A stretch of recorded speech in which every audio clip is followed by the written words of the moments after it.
personas como Samuel L. Jackson. Tomaré eso, Hernández. Oye, es mi papel, amigo. Es dinero. Es dinero de drogas.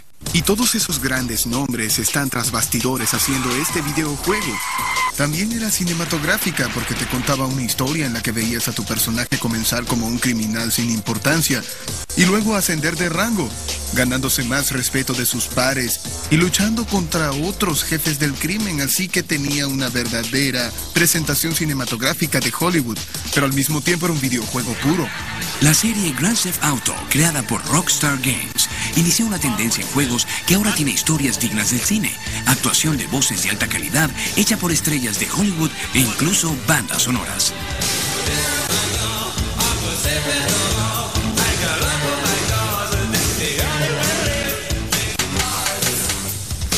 Una de las cosas más geniales de Grand Theft Auto era la estación de radio que podías sintonizar para escuchar esas grandes canciones de los 80 que le daban un ambiente real al juego.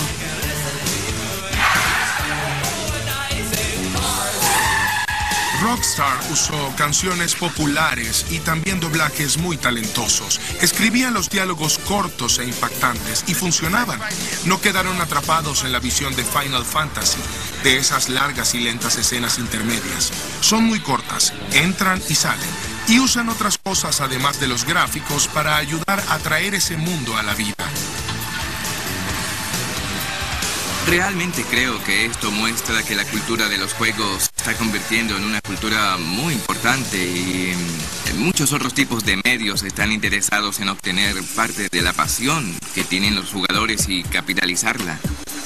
Los videojuegos se veían en películas y finalmente comenzaban a obtener el respeto de Hollywood que merecían.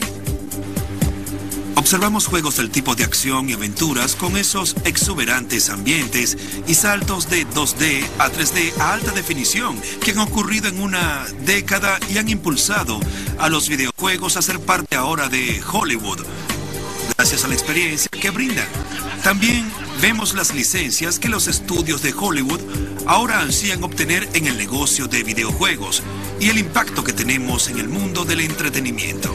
Nos concentramos en conducir una interacción de 20 a 40 horas con un varón de 25 años que no mira la televisión, sino que juega con ella.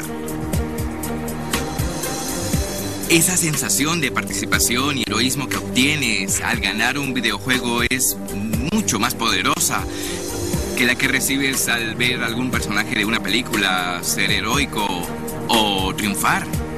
Hasta hace poco nosotros como industria licenciábamos derechos de películas y pagábamos mucho dinero para luego hacer la versión en juego mientras era lanzada o tal vez 3 o 4 meses después. Hollywood ahora reconoce que el consumidor masculino no va al cine, se quedan en casa, tienen sus televisores de alta definición, están conectados con millones de personas a través de Xbox Live y creo que ahora el zapato está en otro pie. Los videojuegos se están convirtiendo en la corriente principal, con historias profundas, personajes complejos y gráficos realistas. Pero a diferencia de Hollywood, las apariencias de los videojuegos no pueden hacerlo todo.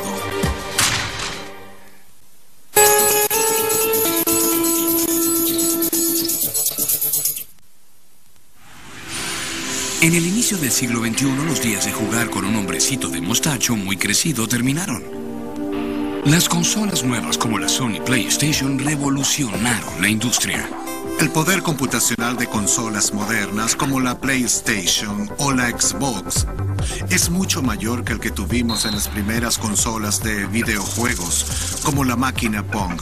Realmente es como comparar el nivel de tecnología encarnado en un rascacielos moderno a Stonehenge. Muchos recuerdan haber jugado algo llamado Tecmo Bowl de Game Pro Chip, un juego muy convincente, pero no era de alta tecnología desde el punto de vista de cómo se veía o sentía. No parecía un juego de la NFL. Ahora, si vemos algunos juegos de hoy, en particular Madden Football de Electronic Arts, si no le prestas mucha atención, podrías pensar que es un juego real de la NFL. Los detallados gráficos de alta fidelidad les permitieron a los jugadores convertirse en héroes deportivos reales. Sin importar su habilidad física, podían dominar cualquier deporte virtualmente. Los nuevos juegos deportivos le dan al jugador una sensación de poder sobre sus héroes, pues de pronto tienes todos esos rostros de jugadores, sus nombres y todo es real y las nóminas están allí. Así que casi pueden mover a esos sujetos por allí como soldaditos en un campo. Y esa es una experiencia muy excitante. Electronic Arts ha tenido un lema sobre EA Sports. Si está en el juego, está en el videojuego. Eso se originó por mi pasión por la autenticidad. Para lograr que los personajes del videojuego se moviesen como atletas reales, los desarrolladores usaron captura de movimiento, un método tecnológico que tomaron de Hollywood. La captura de movimiento es un proceso mediante el cual colocas marcadores en una persona y luego capturas los datos de sus movimientos. Esto permite ser muy realista, movimientos de coyunturas. En el básquetbol real observas que cuando alguien se mueve, todos en la cancha reaccionan de alguna manera. Y EA dijo, bien, trataremos de tomar ventaja de eso. Así que de hecho capturaron el movimiento de 10 jugadores a la vez en la cancha, además de las sesiones de captura individual que estaban haciendo. Así que cuando juegas, ves la diferencia. Haces un pequeño movimiento y todos responden a él inmediatamente. Así que eso te mete un poco más en el juego. Ahora tienes tanto poder de cómputo al crear esos ambientes que tienes algo que es casi hiperrealista. Puedes ver el globo ocular del jugador y ni siquiera puedes ver esas cosas cuando miras eventos deportivos reales en la televisión. Sin embargo, al tratar de crear gráficos más reales en los videojuegos, los héroes deportivos de hecho comenzaron a parecer más muertos que vivos, en lo que los tecnólogos llamaban el valle inexplicable, un término para describir la respuesta repulsiva que los humanos tienen hacia los robots casi humanos o hacia actitudes extrañas. Como la diferencia entre un cuerpo vivo y un cadáver, la diferencia entre un maniquí y un ser humano. Mientras más parezca humano, más avanza esa brecha y aún decimos que luce plástico, mecánico y real. No tenemos ese problema observando una caricatura, decir que es escalofriante, no luce real, pero mientras más te acercas al realismo, más se dan cuenta de que es como un muñeco viviente, no un ser humano. Sin emoción, incluso el personaje más realista, una auténtica experiencia humana. Si solo puedes comunicarte con los personajes de un modo muy llano, ¿cómo harás que te importen realmente?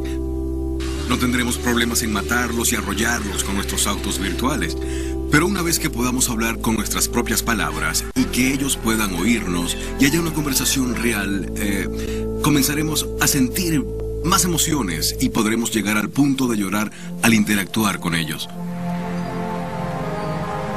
El estándar dorado es ahora si un juego puede hacerte llorar, y algunos creen que no es posible. No hay juego que pueda hacerte llorar excepto cuando no funciona. Otros creen que los juegos ya no hacen llorar regularmente, pero el llanto se ha convertido en emblema de la captura de la experiencia humana. Se trata de ampliar el rango de lo que puede hacer un juego, qué tipo de mundos puede traer a nuestros salones.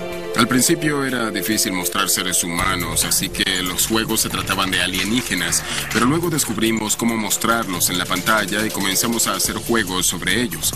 Ahora el santo grial es la emoción, personajes que se desarrollan como seres humanos reales. Ese es nuestro próximo reto. Hasta entonces, tal vez las imágenes no tengan que surgir siempre en la pantalla. Pueden surgir en la imaginación del jugador, donde lo hicieron con los primeros gráficos de baja resolución o los juegos de aventuras textuales. Bien sea que pueda hacer llorar o no al jugador, el videojuego es un medio poderoso. Después de todo, ¿dónde más puede alguien convertirse en héroe al presionar un botón?